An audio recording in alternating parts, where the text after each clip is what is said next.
नमस्कार, मैं संजय बघेल और आप देख रहे हैं राष्ट्रवाणी का विशेष कार्यक्रम चर्चा। और आज हमारे मेहमान हैं हरि सिंह ठाकुर जी, जो किरार क्षेत्रीय महासभा के जिला उपाध्यक्ष हैं। तो ठाकुर जी, आपका बहुत बहुत स्वागत है जी। राजनीति की शुरुआत आपकी कैसे हुई? मैं जब अपने गांव से 1991 में यहाँ पर कॉलेज लाइफ में यहाँ पढ़ने आया था, बीए फर्स्ट ईयर। इसके बाद मैं सार्वजनिक काम जो होता है जर्नलिस्ट का, मैंने यहाँ पर पत्रकारिता को ज्वाइन करी। और जब मैंने देखा कि यहाँ पर इनके साथ अन्याय हो रहा है, तो मैं बहुत सारी अखबारों का मैंने संपादन किया। इवन जो है, मैंने जनपक्ष, देशबंधु, दैनिक भास्कर, सिवनी संदेश जैसे समाचार पत्रों में संपादन का कार्य किया और एडिटिंग का मैंने काम किया। और यहाँ तक कि मैंने स्वयं का एक समाचार पत्र भी निकाला। और जब मैं समाज सेवा से जुड़ा, लोगों से मैंने बहुत सारी समस्याओं को मैंने देखी कि भाई मुझे कुछ और आगे करना चाहिए। और मैं इसके बाद में जो है, मैंने माननीय अटल बिहारी वाजपेयी जो देश के पूर्व प्रधानमंत्री थे, मिशन स्कूल मैदान में जब यहाँ आए तो मैं उनसे पहली बार मिला, बड़े प्रभावित हुए वो। और उन्होंने कहा कि मैं भी जर्नलिस्ट था, तो मैंने बताया कि मैं भी जर्नलिस्ट हूँ। तो बोले आप समाज सेवा करिए। तो मैंने कहा मुझे आपके चरणों का मुझे आशीर्वाद चाहिए। मैंने उनसे आशीर्वाद लिया और उस समय के दैनिक भास्कर समाचार पत्र समूह में छपा हुआ है कि मैं भारतीय जनता पार्टी सदस्यता ले रहा हूँ। और मेरे पूर्वज, मेरे परिवार के लोग, मेरे गांव के लोग आज तक भारतीय जनता पार्टी के मतदान केंद्र में सब हार गए हो, लेकिन मेरा गांव आज तक नहीं हारा। और भारतीय जनता पार्टी जनसंघ के लिए हमेशा वो काम करते रहे। और मेरी सोच है कि मैं लोगों के लिए काम करूं। और मेरी विचारधारा भारतीय जनता पार्टी, पूर्व में जनता पार्टी, उसके पहले जनसंघ, मैं वहां से अपनी शुरुआत को काम करता हूँ। पत्रकारिता और राजनीति दोनों में आपको क्या ज्यादा उचित लगा समाज सेवा के लिए? पत्रकारिता का उद्देश्य ये है कि वो जब कोई बात अपनी करते हैं तो निश्चित तौर पर एक पक्ष उसका विपरीत सोचता है। जब राजनीति की बात करते हैं तो हम सभी पक्षों को साथ में लेकर काम करते हैं। और राजनीति में जो है कि दीनहीन, दुर्बल कोई व्यक्ति हो जो प्रताड़ित है, जिसको न्याय नहीं मिल रहा है, हम उसके लिए काम करते हैं। और मैं ऐसे लोगों के लिए समर्पित भावना से काम करना चाहता हूँ। क्यों करना चाहता हूँ? उसके पीछे रीजन ये है कि मैं स्वयं जो है एक गरीब परिवार से आता हूँ। जब मैं अपने गांव से सिवनी शहर निकल करके जब आया था, तो मैं यहाँ पर लगातार समाचार पत्र बांटने का काम घर घर किया करता था, राजनीतिक क्षेत्र में लोगों से मिला करता था। और मुझे मालूम था कि 2 रोटी की कीमत क्या होती है, मुझे इस बात का एहसास था। मैं एक ऐसा व्यक्ति हूँ, मैंने कई दिन यहाँ सिवनी में या तो उपवास रख करके या तो खिचड़ी खा करके मैंने बिताए।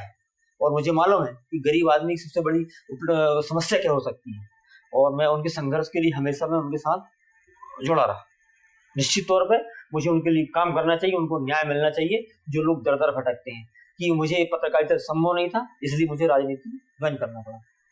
जैसे कि आप केवलारी विधानसभा क्षेत्र से आते हैं और समाज सेवा से आपका पुराना नाता रहा है जी, तो समाज के मतलब अच्छे कामों के लिए आपने और कौन कौन सी उपलब्धियां? मैं इस दौरान जो है, मैं किरार क्षेत्रीय महासभा से, किरार क्षेत्रीय समाज से आता हूँ। और मैं किरार क्षेत्रीय समाज में होने के नाते, समाज के होने के नाते, समाज के किसी भी कार्यक्रम में, किसी भी व्यवस्था में हमेशा मैं सम्मिलित हुआ। समाज के लोगों में हमेशा मैं सबसे पहले, जो व्यक्ति अगर समाज से जुड़ा हुआ है तो निश्चित तौर पर वो अपनी समाज से जुड़ा है, अपनी मातृभूमि से जुड़ा है, अपनी कर्मभूमि जुड़ा है। निश्चित तौर पर वो अपनी विधानसभा से जुड़ा होगा, अपने विकास खंड से भी जुड़ा होगा, अपने जिले से भी जुड़ा होगा, और अपनी मातृभूमि जुड़ा होगा, अपने प्रदेश से जुड़ा होगा, अपने देश से जुड़ा होगा। मैं इस सोच के साथ मैं अपनी समाज से हमेशा जुड़ा रहा और मैंने समाज के हर लोगों का मैंने सहयोग करने की कोशिश करी है। और जब मेरे पास था या नहीं था, इस दौरान जो है मैंने समाज के, मुझे इस बात की खुशी हुई कि मुझे जब 4 लोग मिलते थे, समाज का कोई व्यक्ति मुझे मिलता था, अनजान व्यक्ति मिलता था, कहता था मैं किरार क्षेत्रीय समाज का हूँ, तो मुझे बड़ी खुशी होती थी। यार चलो, इतनी दूर से कोई आदमी मेरे से मिलने आया है या गाँव से आया है, तो मैं उसकी बड़ी आवभगत तो सेवा जाप्ता करता था। और मुझे इसलिए मालूम था कि मुझे मालूम है मेरी समाज के जो लोग हैं, गांव देहात में रहते हैं, वो किस परेशानी में रहते हैं। मैं इसलिए जानता हूँ कि मैं गांव क्षेत्र से रहने वाला हूँ। क्यों? कि मैं बहुत करीब से इस बात को जानता हूँ। केवलारी विधानसभा में सामाजिक समीकरण का कितना महत्व है? केवलारी विधानसभा क्षेत्र में लगभग जो है, मैं आपको बताना चाहता हूँ, क्षमा प्रार्थी, केवलारी विधानसभा क्षेत्र में किरार क्षत्रिय समाज के जो है वर्तमान में जो है लगभग 83 से 84 गांव हैं और हमारे समाज के करीब वहाँ जो है 38 से 40 हजार की आबादी वहाँ पर निवासरत है और इसका मुख्य केंद्र है पलारी। और पलारी के आसपास से लेकर के जितने भी गांव, अब तो सिवनी शहर में भी हमारे बहुत सारे लोग रहने लगे हैं, ये सब लोग खेतीहर और खासकर किसान हैं और खासकर के मजदूर वर्ग है और इतने बड़े आदमी भी नहीं है, संपन्न आदमी नहीं, छोटे किसान है, सीमांत किसान है, छोटे कारोबारी हैं, छोटी मोटी दुकान करके काम करते हैं, ये लोग हैं। दूसरी बात यह है कि ओबीसी में आते हैं, पिछड़ा वर्ग में आते हैं। तीसरी बात यह है कि हमारे केवलारी विधानसभा में बागरी समाज जो उपेक्षित है, किरार क्षत्रिय समाज जैसे उपेक्षित है, तो किरार क्षत्रिय समाज का आज तक जो है कोई उद्धार नहीं हो पाया। ऐसे ही बघेल बागरी समाज का कोई उद्धार नहीं हो पाया। जब बीच में जो है राजनीतिक परिस्थितियों के चलते जो है इनको अनुसूचित जाति का एक मापदंड मिला हुआ था, तो इनकी समाज में ऐसा लगता था कि नहीं अब कुछ लोग ऊपर आ रहे हैं। लेकिन बाद में राजनीतिक कारणों के चलते मध्य प्रदेश में दो विडंबनाएं हैं।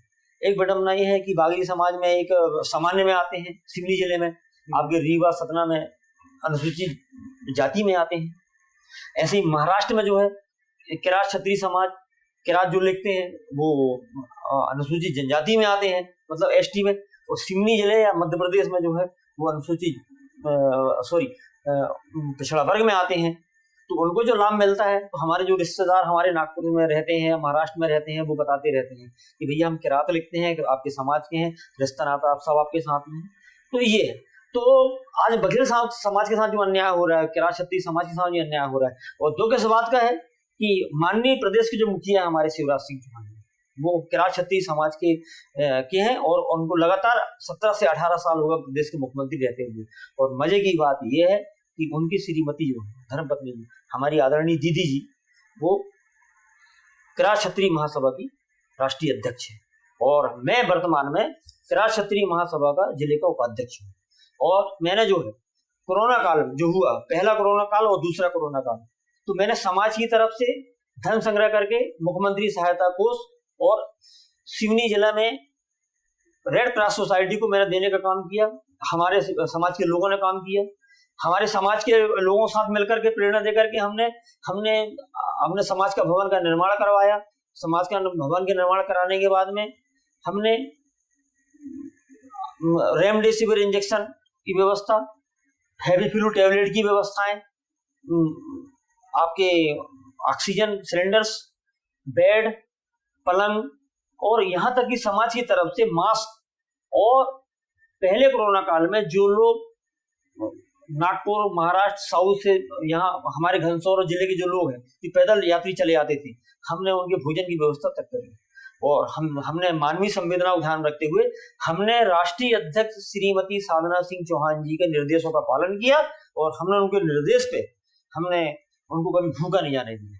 और हमने ये कहा कि भाई आज ये विपत्ति आई है देश के सामने, हमें इनके सामने खड़ा होना चाहिए। हमने अपनी जान को जोखिम डाल करके इनके लिए हमने हमेशा काम किया। जैसे कि आप बता रहे हैं कि आप शुरू से ही भाजपा में रहे हैं जी, और अभी वर्तमान में ऐसी खबर आ रही है कि आप भाजपा छोड़कर दूसरी पार्टी ज्वाइन। मैं एक बात साफ कर देना चाहता हूं कि मैं जब भारतीय जनता पार्टी ज्वाइन किया, मैंने काम करना चालू किया, मेरी ऊर्जा को देखते हुए विधानसभा क्षेत्र में पहले परिसीमन के पहले कम गांव हुआ करते थे, अब तो कुछ ज्यादा हो गए हैं। तो मैं मूलतः पलारी के पास एक गांव है, पलारी तगड्डा बरसरा, पलारी चौराहा, वहां का रहने वाला, जो केवलारी विधानसभा का मुख्य केंद्र है पलारी क्षेत्र, जो व्यावसायिक रूप से प्रमुख है। और वहां पर मैंने लोगों का काम में व्यावसायिक रूप से, सामाजिक रूप से मेरा व्यवसाय भी वहीं जमा हुआ है। मैं वहां पर काम कर रहा हूं और मैं इसके बावजूद जब मैंने काम किया तो संगठन का काम हर मतदान केंद्र में जो होता है, चुनाव प्रबंधन का काम जो सेक्टर पे होता है, मैंने 2001-2002 में चुनाव प्रबंधन का मैंने पूरा काम किया। मैंने 2003 में मीडिया प्रभारी और चुनाव प्रबंधन की व्यवस्था को संभाला। भारतीय जनता पार्टी ने एक हमारे प्रत्याशी बेस सिंह जी ठाकुर, उनको प्रत्याशी दिया। मैंने उनके चुनाव प्रबंधन का काम किया। चूंकि वर्षों से लगभग आजादी के बाद वह सीट सिर्फ कुछ महीनों के लिए भारतीय जनता पार्टी के पास थी। जब हमारे माननीय श्री देश सिंह जी ठाकुर जो हमारे समाज के वरिष्ठ नेता हैं, उन्होंने जब मैदान में लड़ा तो बहुत अल्प मतों से उन्होंने चुनाव हारा। लेकिन उनके सामने जो शक्तिशाली मंत्री जो वर्तमान में अब नहीं रहे हैं, माननीय स्वर्गीय श्री हरवंश सिंह जी, उनके विरुद्ध चुनाव लड़ा। इतने अल्प मतों से वो चुनाव हारे इतनी विधानसभा क्षेत्र में कि बड़ा आश्चर्य हुआ सब लोगों को। ठीक, तो उसके बावजूद 2003 के बाद चुनाव हार गए। हारने के बाद में मैंने संगठन का काम बिल्कुल नहीं छोड़ा। मैं 2003 के बाद 2008 तक मैं तैयारी करते रहा। 2008 में मैंने संगठन से कहा कि भाई मुझे भारतीय जनता पार्टी से प्रत्याशी बनाया जाए। पार्टी ने मेरे नाम पर कोई मोहर नहीं लगाई। पूर्व मंत्री परिसीमन, इस दौरान वो विधानसभा का परिसीमन हुआ तो माननीय पूर्व मंत्री ढाल सिंह बिसेन जी की जो सीट बरखार सीट है वो अनुसूचित जनजाति के लिए चली गई, तो उन्होंने केवलारी चुना। इस नाते जो हम वहां से विरक्त हो गए। इसके बावजूद 2008 का चुनाव वो हार गए। 2013 के चुनाव हमारे साथ भी यही हुआ कि वो हारने के बाद में पुनः भारतीय जनता पार्टी ने उनको पुनः प्रत्याशी बनाया। तो ऐसे में हम लोग लगातार काम करते करते आज वर्तमान 2023 में खड़े हुए हैं। 2018 के चुनाव में भारतीय जनता पार्टी ने कांग्रेस से गए एक व्यक्ति को केवलारी से उम्मीदवार बनाया और कांग्रेस से गए जो व्यक्ति है वो यहाँ के कारोबारी हैं। वो भारतीय जनता पार्टी में कांग्रेस में थे। कांग्रेस के बाद में वो तिवारी कांग्रेस में चले गए। तिवारी कांग्रेस में जाने के बाद वो कांग्रेस में गए। कांग्रेस के बाद भारतीय जनता पार्टी में आए। इसके बाद में लोगों से संपर्क करके केवलारी विधानसभा में वो भारतीय जनता पार्टी की प्रत्याशी बन गए। और हम सब लोगों ने कि हमें तो भारतीय जनता पार्टी की जीत चाहिए, हम लोगों ने उनको जितवाया। सब लोगों ने मदद करी, समाज के लोगों ने, कार्यकर्ताओं ने, सब लोगों ने दिन रात मेहनत करी और वो चुनाव जीत करके भी आए। और चुनाव जीत करके आए हमारे शिवराज सिंह जी जो है तीसरी बार मुख्यमंत्री मध्य प्रदेश में बने। वर्तमान में जैसे कि केवलारी में राकेश पाल जी विधायक जी, उनके कार्यकाल से कितने संतुष्ट हैं? वहां संतुष्ट अगर होते तो हम आज जो पार्टी छोड़ने की बात बिल्कुल नहीं करते। चुनाव के पहले बड़ी बड़ी बातें करते थे कि भाई मैं ऐसा कर दूंगा, वैसा कर दूंगा। कांग्रेस के जो बोल होते हैं वो बोल वचन भारतीय जनता पार्टी उनके सामने थे। हमने कई बार उनको समझाया कि भाई आप ऐसा है, ये केवलारी विधानसभा है, आप शहर के रहने वाले हो, आप हमारे गांव क्षेत्र में आए हो, ठीक है। तो वो सबको उस नज़र से देखते रहे कि मैं किसको कहाँ तोड़ दूँ। सबसे पहले तो उन्होंने हमारे जो हमारे छोटे भाई हैं श्री राम ठाकुर, जिले के महामंत्री, भारतीय जनता पार्टी के उपाध्यक्ष रहे, उनको निपटाने का काम किया। भारतीय जनता पार्टी में सबसे वरिष्ठ नेता जिन्होंने भारतीय जनता पार्टी को खड़ा किया, जनसंघ के समय से 40 साल से काम किया, माननीय श्री देश सिंह ठाकुर जी, उनके साथ रहकर के केवलारी विधानसभा में घूमकर केवलारी विधानसभा जीतने के बाद आज विधानसभा चुनाव जीतने के 6 महीने के बाद 4.5 साल से उनको बाहर का चलता बना कर दिया। ठीक, कि कोई कार्यक्रम में नहीं बुलाना है, इनको होना नहीं है, इनका विरोध करना है। वो हमारे समाज के वरिष्ठ आदमी हैं, उनके साथ उन्होंने ऐसा किया। उन्होंने कहा कि केवलारी में विधानसभा जो टिकट के दावेदार कौन हो सकते हैं, कौन व्यक्ति हो सकते हैं, उनको चुन चुन के निपटाया। मैं लगातार 2003 से लेकर के 2023 तक, वर्तमान में ये 23 चल रहा है, ये 20 साल का पीरियड होता है। 20 साल के पीरियड में मेरी जब दाढ़ी मूछ नहीं निकली थी, मैं एक छोटा युवा कार्यकर्ता था, आज मैं 47-48 साल की उम्र में काम कर रहा हूँ, कि मेरे जैसे व्यक्ति को उन्होंने संगठन से लेकर, व्यवस्था से लेकर के जितने भी चल रहे थे भारतीय जनता पार्टी के रहे कि नेता ना बन जाए, उन्होंने मुझे साइडलाइन रास्ता दिया। मुझे कहा कि आप कोई काम के नहीं है, आज हम दरकिनार बैठे हुए हैं। पिछले 5 साल में भारतीय जनता पार्टी की किसी बैठक में नहीं बुलाया गया, इस सम्मेलन में नहीं बुलाया गया, हमको साइडलाइन करके चला गया। तो हम अपने आप में एक आप पंचवर्षीय होती है, 3-3, 4-4 पंचवर्षीय बिल्कुल नहीं होती है। हम लोग अपने आप को विकसित महसूस कर रहे हैं, हमें अपना वजूद बचाए रखना है, हमें अपने समाज का देना है। तो हम क्यों आज हम अपना क्या करेंगे भारतीय जनता पार्टी में जाकर? तो क्या आने वाले समय में भाजपा को आपकी समाज इसका करारा जवाब देगी? बिल्कुल। मैं किरार क्षत्रिय महासभा का उपाध्यक्ष हूँ, वर्तमान में समाज के घर घर में बैठता हूँ, और मुझे कोई कांग्रेस में जाऊंगा तो मैं कोई टिकट की बात बिल्कुल नहीं करूंगा। मुझे टिकट बिल्कुल नहीं चाहिए, ना भारतीय जनता पार्टी से चाहिए। जिस व्यक्ति को स्वयं हमारी राष्ट्रीय अध्यक्ष जी जानती हो, स्वयं माननीय मुख्यमंत्री जी जानते हो, हम उनके आदरणीय हैं, हम उनके आदेश का कभी निरादर बिल्कुल नहीं करेंगे। हमारे लिए सम्माननीय है, हमारे लिए पूजनीय है और हमेशा रहेंगे। लेकिन हमारा आत्मसम्मान की कोई कीमत रखता है? आपके समाज को लेकर और आगे क्या विजन है? मेरा कोई विजन नहीं है, ना मुझे कांग्रेस से टिकट चाहिए, ना मुझे भारतीय जनता पार्टी की चाहिए। मेरे पास पूर्व मुख्यमंत्री माननीय कमलनाथ जी, कांग्रेस के कुछ और लोग हैं। मुझे कांग्रेस के जो पूर्व मंत्री रहे हैं हरवंश सिंह जी, उनके बेटे रजनीश सिंह जी, मुझे उनसे कोई लेना देना नहीं, और मुझे कोई उनकी कृपा की कोई जरूरत नहीं है।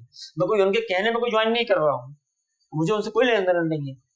मेरा मतलब कहने का ये है, मैं अपना अस्तित्व बचाए रखने के लिए, समाज का अस्तित्व बचाए रखने के लिए, विधानसभा का अस्तित्व बचाए रखने के लिए ऐसे दलाल और ठेकेदार लोगों को विधानसभा में घुसने के लिए मैं मना करता हूं।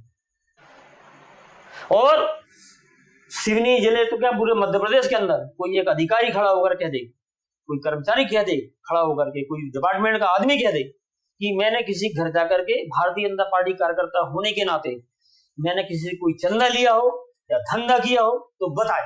मेरा जो कारोबार जो है 1 नंबर का है, मेरा व्यापार जो है 1 नंबर का है, जीएसटी नंबर 1 में पे करता हूँ, इनकम टैक्स नंबर 1 में पे करता हूँ, और मुझे किसी बात का डर नहीं है कि जिनके 4 घर नहीं वो विधायक बनते रहे, मंत्री बनते रहे। मैं ये बात आपको पूर्व से मैं बताना चाहता हूँ।